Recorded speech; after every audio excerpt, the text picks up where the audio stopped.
Good afternoon, everybody, and welcome to the Region 9 Healthcare Coalition meeting here for November. My name is Ed Desi. I'm the Public Health Administrator for the Lincoln County Health Department. I also serve as the Chair for the Region 9 Healthcare Coalition. And I got to say, this is really exciting because it seems that every meeting that we have a few more people here in the room, and we have a few more people on GoTo, which when you're trying to build a coalition and operate as a coalition that really relies on its members to be effective, that is great. So thank you for taking the time to be with us today. And I'll let you all know that we have a very crammed agenda as usual. Kind of a warning for our speakers too. So you have a lot to share with us today. Try to be brief and quick so that we can get through our agenda on time and have everybody out of here, hopefully by the time they hope to be out of here.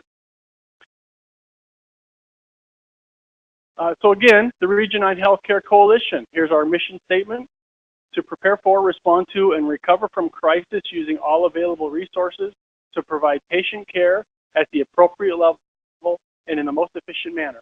And in order to do that, it does take all of us in the room, as we've learned from multiple experiences throughout the nation and our region, of how we can better do and achieve our mission by working together through a collaborative effort. So we really try to focus on that and move forward with that. Just some general information about our meeting. For those, maybe just a quick show of hands. How many people have been, is their first meeting? So quite a few in the room. Great, thank you very much and welcome. Just some logistics on the building. Our emergency exits, if we ever have to evacuate the room, obviously you know the door you came in is the main door to the building, and that is an easy way out. We also have exits on both sides of the building here.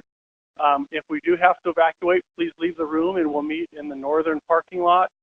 Validate that with our sign-in sheet that we've got everybody out of the building, and then we will take appropriate action at that point.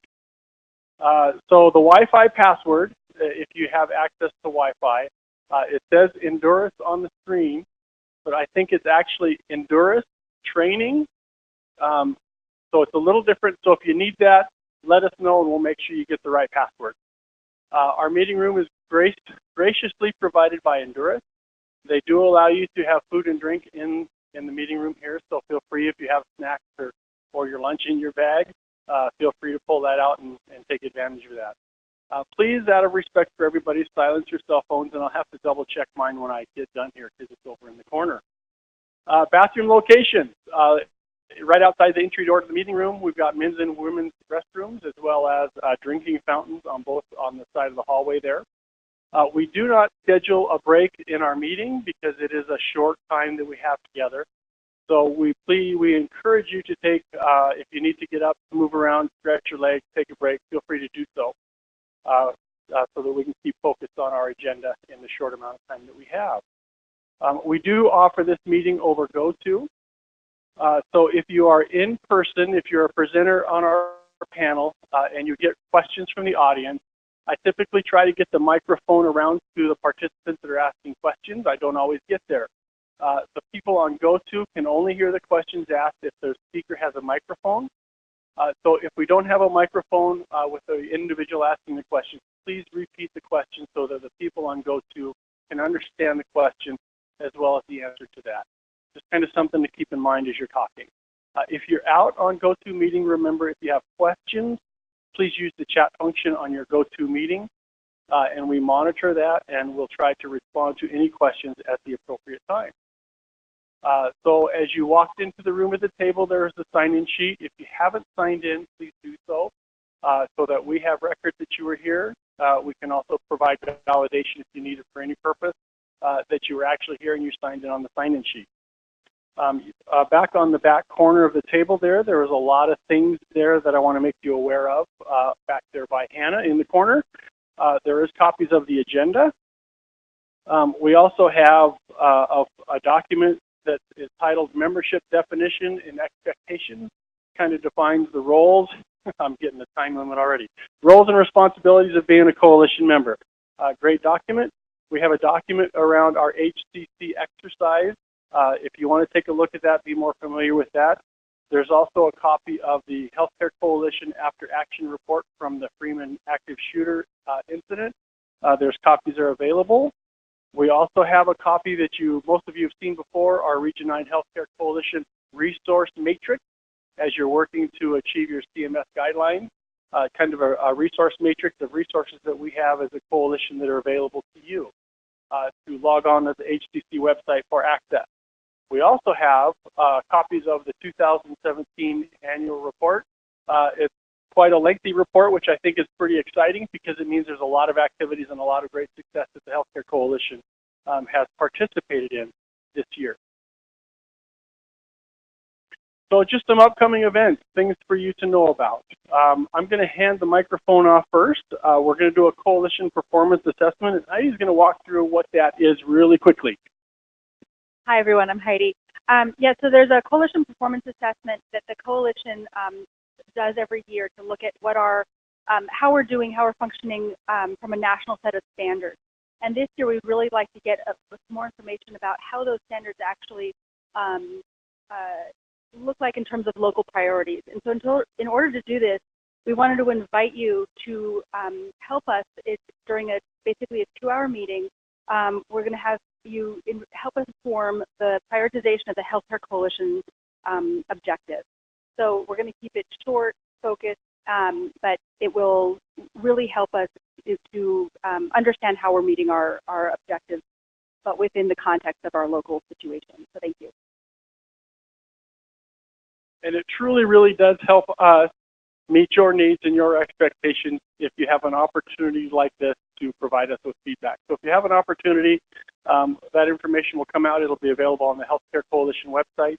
So feel free to participate in that meeting if you have the availability. Just want to give you a heads up, January 25th is our next Healthcare Coalition General Membership meeting. It will be located here at Honduras as well. And then next, and you'll hear more about this, we are having our sub-regional exercises, evacuation, situational awareness exercise, and actual functional exercise coming up, ongoing over the next few months. And you'll hear more from that today from Casey and the group that participated in the exercise on the northern part of our region. So here's just some surveys that we also have that will be coming your way. The hazard vulnerability assessment work is being done here for our Healthcare Coalition. It's not a entire coalition work group, so a lot of you don't have an involvement in that. Those that do will be receiving an email from Maura Murphy on that work, and we'll continue that work in the future and bring that to you. Also coming out, training needs assessment. We are looking for one member from each agency to provide that, to look at what your needs are around training so that we can help meet that need on your behalf. And the other thing other survey that we have coming out here in the near future is our annual customer satisfaction survey. It gives you an opportunity to provide us direct feedback on the roles, the responsibilities, and our work as a healthcare coalition. It gives you the opportunity to tell us the gaps, the successes, and to help us improve what we do, to help you improve what you do. So that'll be coming out December, January, and we do take those surveys and comments real. We go through them, we scrutinize them, we try to identify them, and we make improvements in the way we do business based on your feedback. So I really hope you'll take the time to complete that survey. So here's our agenda for the day. Like I said, it's very pressed. I'm already behind, sorry. We're going to start off with a C-suite introduction again. Nancy Webster from St. Luke's Rehab is here to talk to us. Nancy's been involved in emergency preparedness, I think, longer than I have, and I've been doing it for a long time here with Region 9. It's great to see Nancy again. Spend a little bit of time talking about the Region 9 Healthcare Coalition Evacuation Situational Awareness Exercise, the lessons learned from the North and the direction that we're going into the future with that work. We'll have a panel presentation on the Freeman High School healthcare response and the response that took place in response to that shooting, something like that. Spend a little time on that. Then we're going to hear a little bit more about the healthcare hazard vulnerability assessment. We'll spend a little bit of time talking about the CMS work that has been going on in the last year. We all got requirements a little over a year ago and a deadline to have to meet those CMS requirements. We facilitated a lot of work. here at the Coalition, and we want to take an opportunity to celebrate that work, to hear the successes of that work, and to help identify what gaps are still out there in achieving those goals of meeting those requirements. Some closing remarks, and we'll be done for the day.